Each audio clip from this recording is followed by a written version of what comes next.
Assalamualaikum warahmatullahi wabarakatuh. Kami di sini akan mempresentasikan tentang bab 15 dan 16 yang akan dipresentasikan Alifia Amandonisa, Dina Fitrianti Firdaus, Mayenius Mamiaga, dan Eka Fitri Ramadhani. Yang pertama kita akan bab 15, yaitu merancang dan mengelola saluran pemasaran terintegrasi. Saluran pemasaran atau disebut marketing channels adalah sekelompok organisasi yang saling bergantung dan terlibat dalam proses pembuatan produk atau jasa yang disediakan untuk digunakan atau dikonsumsi. Contohnya seperti pedagang grosir atau eceran, atau juga agen, broker, perusahaan transportasi, gudang independen, bank, dan agen iklan dan lain-lain sebagainya. Arti penting saluran pemasaran mempengaruhi keputusan penetapan harga, tenaga penjualan perusahaan dan keputusan mengenai iklan, lalu kebijakan prosedur serta jangka waktu dalam komitmen kerjasama dan strategi pemasaran. Strategi pemasaran dengan saluran pemasaran dibagi menjadi dua, strategi dorong atau pas strategi, lalu strategi tarik atau pull strategi. Pas strategi itu tempat digunakan jika loyalitas merek terendah, dan pull strategi yaitu tepat digunakan jika loyalitas merek tinggi dan konsumen mampu menerima perbedaan antara merek. Perkembangan saluran kerjasama perantara berdasarkan skala lokasi. Di sini terdapat di pasar kecil dengan agen penjualan produsen, pedagang grosir, dan pengecer. Lalu ada di pedesaan dengan pedagang barang umum, di urban dengan pedagang lini terbatas, dan di lingkup negara itu ada dengan waralaba, eksklusif, gerai, agen penjualan internasional atau pasar internasional. Perkembangan sistem saluran berevolusi sesuai fungsi peluang dan kondisi lokal, ancaman dan peluang yang muncul, dan sumber daya dan kapabilitas perusahaan. Memahami kebutuhan pelanggan itu klasifikasi pembeli dalam pasar. Itu ada pembelanja berdasarkan kebiasaan, pencari kesepakatan bernilai tinggi, pembelanja yang mencintai keragaman, dan pembelanja dengan keterlibatan tinggi. Lalu ada 3 tipe pembelanja yang dilayani pengecer. Itu terdapat pelanggan jasa atau kualitas, memperhatikan keragaman dan kinerja produk di toko. Lalu ada pelanggan nilai atau harga, yaitu cermat dalam pembelanjaan uang. Dan ada pelanggan dengan hubungan yang dekat, maksudnya mencari toko yang sesuai dengan diri atau anggota kelompok. Fungsi saluran pemasaran antara lain, yang pertama menggerakkan barang dari konsumen ke produsen, yang kedua mengatasi kesenjangan waktu, tempat, dan kepemilikan yang memisahkan barang dan jasa dari yang membutuhkan. Fungsi anggota saluran, yang pertama mengumpulkan informasi tentang pelanggan potensial dan pelanggaran saat ini, pesaing, serta pelaku dan kekuatan lain dalam lingkungan pemasaran. Yang kedua, mengembangkan dan menyebarluaskan komunikasi persuasif untuk mendorong pembelian. Yang ketiga, mencapai kesepakatan harga dan persyaratan lain sehingga transfer kepemilikan dapat dipengaruhi. Yang keempat, memesan kepada produsen. Yang kelima, mendapatkan dana untuk membiayai persediaan pada berbagai tingkat dalam saluran pemasaran. Yang keenam, mengasumsikan resiko yang berhubungan dengan pelaksanaan pekerjaan saluran. Yang ketujuh, menyediakan penyimpanan dan pergerakan dari produk fisik secara lancar. Yang kedelapan, menyediakan tagihan untuk pembayaran pembeli melalui bank dan institusi keuangan lainnya. Dan yang terakhir, mengawasi perpindahan kepemilikan sebenarnya dari satu organisasi atau orang ke organisasi atau orang lain. Keputusan rancangan saluran. A. Menganalisis tingkat output jasa yang diinginkan pelanggan. B. Menentukan tujuan dan hambatan. C. Mengidentifikasi dan mengevaluasi alternatif saluran utama. D. Mengevakuasi alternatif utama.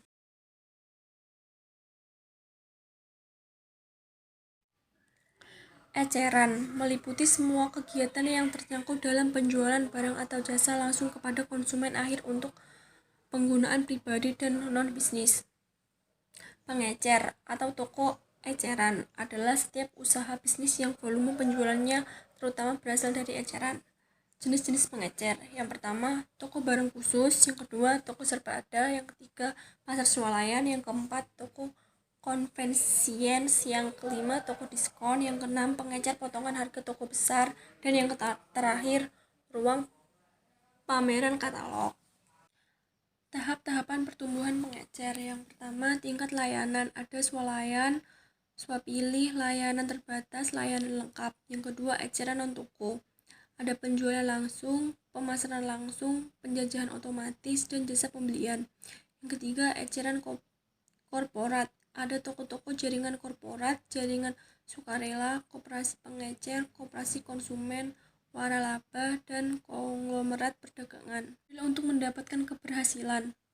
Yang pertama, pendekatan merek yang kuat. Mempromosikan merek-merek sendiri dalam toko sendiri daripada merek tertentu manapun. Yang kedua, showcase, tidak hanya menjual merek orang lain, tapi sering membuat penjajah merek itu bertanggung jawab atas saham, staf, bahkan tempat penjualan. Keputusan pemasaran. Yang pertama, pasar sasaran. Artinya pengecer mengiris pasar menjadi pasar yang lebih bagus dan memperkenalkan klinik toko baru atau memberikan perangkat tawaran yang lebih relevan. Yang kedua, keragaman produk-produk, perolehan produk. Keragaman produk sesuai dengan harapan belanja dari pasar sasarannya. Strategi diferensiasi produk. Yang pertama, tonjolkan merek nasional eksklusif yang tidak tersedia di pengecer saingan. Yang kedua, tonjolkan merek paling pribadi. Yang ketiga, tonjolkan acara penjualan yang sangat sukses. Yang keempat, tonjolkan barang dagang kejutan. Yang kelima, tonjolkan barang dagang terakhir. Yang keenam, menawarkan layanan yang menyesuaikan barang dagangan. Yang ketujuh, menawarkan beragam barang dagangan dengan sasaran yang sangat khusus. Keputusan komunikasi. Keputusan sendiri merupakan sebuah reaksi dari beberapa solusi yang telah dianalisa sebelumnya, bisa berupa tindakan atau opini. Jadi keputusan komunikasi adalah sebuah pembicaraan yang benar-benar telah diputuskan. Keputusan harga. Harga yang telah ditetapkan. Keputusan tempat, yaitu tempat yang sudah ditetapkan. Kecenderungan dalam eceran, perkembangan utama yang perlu diperhitungkan. Yang pertama, bentuk dan kombinasi eceran baru. Yang kedua, pertumbuhan persaingan antar jenis. Yang ketiga, persaingan antar eceran. Yang keempat, pertumbuhan pengecer raksasa. Yang kelima, kemerosotan pengecer pasar menengah. Yang keenam, investasi yang makin tumbuh dalam teknologi. Yang ketujuh, kehadiran global pengecer utama. Perdagangan besar digunakan jika mereka lebih efisien dalam melakukan fungsi berikut. Pertama, penjualan dan promosi. Tenaga penjualan pedagang besar membantu produsen menjangkau banyak pelanggan bisnis kecil dengan biaya yang relatif lebih rendah. Pedagang besar memiliki lebih banyak hubungan dan pembeli sering lebih mempercayai pedagang besar daripada produsen yang jauh. Yang kedua, memecah-mecah dalam jumlah yang sangat besar. Pedagang besar memberikan penghematan bagi pelanggannya dengan membeli dalam jumlah besar dan memecah-mecah jumlah yang sangat besar tersebut menjadi unit-unit yang lebih kecil. Yang ketiga, pergudangan. Pedagang besar menyimpan persediaan sehingga mengurangi risiko dan biaya persediaan bagi pemasok atau pelanggan. Yang keempat, pengangkutan. Pedagang besar sering dapat melakukan pengiriman yang lebih cepat kepada pembeli karena mereka lebih dekat dengan pembeli tersebut. Yang kelima, pembiayaan. Pedagang besar membiayai pelanggan dengan memberikan kredit dan membiayai pemasok dengan memesan lebih awal dan membayar tagihan tepat waktu. Yang keenam, penanggungan risiko. Pedagang besar menanggung sebagian risiko dengan memegang kepemilikan dan menanggung risiko pencurian, kerugian, kerusakan, dan keusangan. Yang ketujuh, informasi pasar. Pedagang besar memasok informasi kepada pelanggan berkaitan dengan kegiatan pesaing produk baru, perkembangan harga, dan sebagainya. Yang kedelapan, jasa manajemen dan konsultasi. Pedagang besar sering membantu pedagang eceran atau pengencer untuk meningkatkan usahanya dengan melatih petugas penjualan, membantu tata letak dan pajangan toko, juga menciptakan sistem akuntansi dan pengendalian persediaan. Keputusan pemasaran pedagang besar. Pedagang besar harus memperbaiki keputusan-keputusan strategis mereka mengenai pasar sasaran, keragaman produk dan layanan, harga, promosi, dan tempat. Pertama, pasar sasaran. Pedagang pasar perlu mendefinisikan pasar sasarannya. Mereka dapat memilih kelompok pelanggan sasaran berdasarkan ukuran, atau hanya pengecer besar, jenis pelanggan, atau hanya truk makanan nyaman, kebutuhan layanan, atau pelanggan yang membutuhkan kredit atau kriteria lainnya. Yang kedua, keragaman produk dan layanan. Produk pedagang besar adalah keragamannya. Pedagang besar dewasa ini sedang mempelajari kembali beberapa banyak lini yang harus disediakan dan memilih untuk hanya menyediakan lini yang lebih menguntungkan. Yang ketiga, keputusan harga. Pedagang besar biasanya menaikkan harga pokok barang sebesar persentase konvensional mereka. Mungkin menurunkan marginnya untuk beberapa lini guna merebut pelanggan-pelanggan baru yang penting. Yang keempat, keputusan promosi. Pedagang besar perlu mengembangkan strategi promosi menyeluruh yang melibatkan iklan perdagangan, promosi, penjualan, dan pemberitaan. Yang kelima, keputusan tempat. Dewasa ini, pedagang besar yang maju telah memperbaiki prosedur dan biaya penanganan bahan dengan mengembangkan gudang yang diotomatisasi dan meningkatkan kemampuan pasokannya melalui sistem informasi yang maju. Jenis perdagangan besar. Pertama, pedagang besar niaga. Perusahaan-perusahaan yang dimiliki secara independen yang mempunyai kepemilikan atas barang dagangan yang mereka tangani. Mereka biasa disebut perantara, distributor, atau lembaga pemasok pabrik. Yang kedua, pedagang besar layanan penuh. Menyimpan persediaan, memiliki tenaga penjualan, menawarkan kredit, melakukan pengiriman, dan memberikan bantuan manajemen. Yang ketiga, pedagang besar layanan terbatas. Menawarkan layanan yang lebih sedikit kepada pemasok dan pelanggan. Yang keempat, pialang dan agen. Tidak mempunyai kepemilikan atas barang dan hanya melakukan sedikit fungsi. Fungsi utama adalah memudahkan pembelian dan penjualan, dan untuk itu mereka menerima komisi 2 hingga 6% dari harga jual. Pialang. Fungsi utama dari pialang adalah mempertemukan antara pembeli dan penjual dan membantu negosiasi. Mereka dibayar oleh pihak yang menyewanya dan tidak menyimpan persediaan, tidak terlibat dalam pembiayaan atau tidak menanggung risiko. Contoh, pialang perumahan, pialang asuransi, pialang surat berharga. Agen. Mewakili pembeli atau penjual dengan lebih permanen. Pertama, agen produsen. Mewakili 2 atau lebih produsen lini produk pelengkap. Mereka menandatangani perjanjian tertulis formal dengan masing-masing produsen mengenai kebijakan harga, wilayah, prosedur penanganan pesanan, layanan pengiriman, dan garansi serta besarnya komisi. Yang kedua, agen penjualan. Mempunyai kewenangan berdasarkan kontrak untuk menjual seluruh keluaran produsen dalam bidang produk seperti tekstil, mesin dan peralatan industri, batubara, dan lain-lain. Yang ketiga, agen pembelian. Umumnya mempunyai hubungan jangka panjang dengan pembeli dan melakukan pembelian. Bagi mereka sering menerima, memeriksa, melakukan penggudangan, dan menerima barang dagangan kepada pembeli. Pedagang komisi mempunyai kepemilikan fisik atas produk dan menegosiasikan penjualan.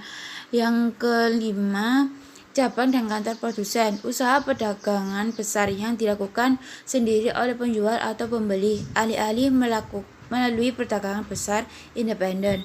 Cabang-cabang dan kantor-kantor yang terpisah dapat dikhususkan untuk penjualan atau pembelian. Yang keenam, perdagangan besar khusus. Sejumlah jenis khusus pedagang besar ditemukan dalam sektor perekonomian tertentu. Jenis ini meliputi mengumpulkan hasil pertanian atau yang membeli hasil pertanian dari banyak tanah pertanian, pabrik dan terminal minyak ukuran besar, atau yang mengumpulkan hasil minyak bumi dan banyak sumur, dan perusahaan pelelangan, atau yang melelang mobil, peralatan, dan sebagainya kepada penyalur dan bisnis lain. Logistik pasar. Logistik pasar mencakup perencanaan infrastruktur guna memenuhi permintaan, kemudian mengimplementasikan dan mengontrol aliran fisik bahan dan barang-barang jadi dari titik asalnya ke titik penggunaan, untuk memenuhi tuntutan pelanggan atas laba. Perencanaan logistik pasar mempunyai 4 langkah. Pertama, memutuskan masalah nilai perusahaan tersebut kepada pelanggan-pelanggannya. Yang kedua, memutuskan rancangan saluran terbaik dan strategi jaringan untuk mencapai pelanggan. Yang ketiga, mengembangkan keunggulan operasi dalam memperkirakan penjualan, manajemen pergudangan, manajemen transportasi, dan manajemen bahan. Yang keempat, mengimplementasikan jalan keluar dengan sistem informasi, peralatan, kebijakan, dan prosedur terbaik. Tujuan logistik pasar. Banyak yang menyebutkan tujuan logistik pasar adalah mengirimkan barang yang tepat ke tempat yang tepat dan pada saat yang tepat dengan biaya yang rendah. Namun, tidak ada sistem yang sekaligus memaksimalkan layanan pelanggan dan meminimalkan biaya distribusi.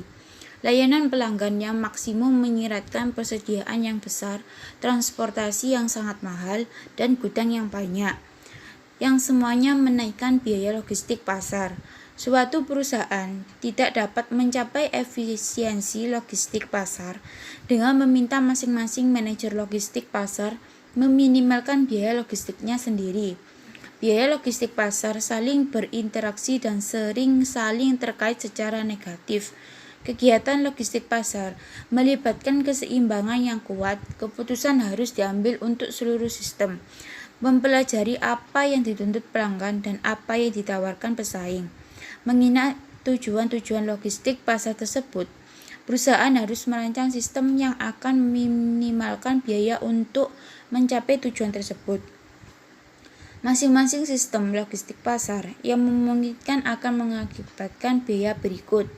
M sama dengan T plus FW plus VW plus S, di mana M adalah total biaya logistik pasar untuk sistem yang diusulkan, T total biaya pengangkutan untuk sistem yang diusulkan, FW total biaya tetap penggudangan untuk sistem yang diusulkan, VW total biaya tidak tetap penggudangan untuk sistem yang diusulkan, S total biaya kehilangan penjualan karena penundaan pengiriman rata-rata karena sistem yang diusulkan.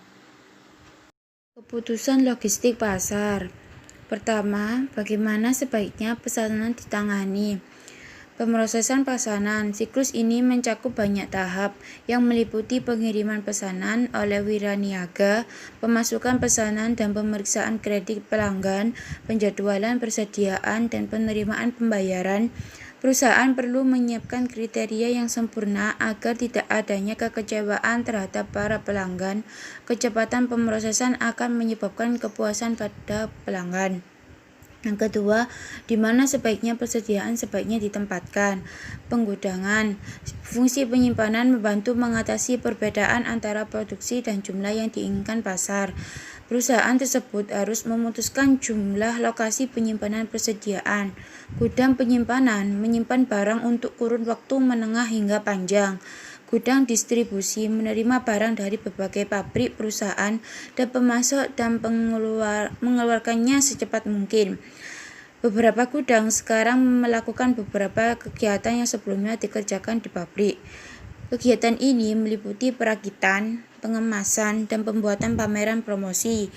Yang ketiga, berapa banyak persediaan sebaiknya disimpan. Tingkat persediaan melambangkan biaya besar. Wiraniaga biasanya menginginkan perusahaannya menyimpan cukup banyak persediaan, namun hal ini tidak efektif dalam biaya. Perusahaan perlu menyeimbangkan biaya pemrosesan dengan biaya penyimpanan persediaan. Perusahaan-perusahaan mengurangi biaya persediaannya dengan memperlakukan barang-barang persediaan secara berbeda. Perusahaan menyimpan barang yang bergerak lambat di lokasi pusat dan menyimpan barang yang bergerak cepat di gudang yang lebih dekat dengan pelanggan. Yang keempat, bagaimana sebaiknya barang dikirim. Pengangkutan. Pilihan-pilihan pengangkutan akan mempengaruhi penetapan harga pokok, kinerja pengiriman tepat waktu, dan kondisi barang pada saat tiba, yang semuanya mempengaruhi kepuasan pelanggan. Kontainerisasi adalah memasukkan barang tersebut ke dalam konta atau trailer yang mudah dipindahkan antara dua cara pengangkutan.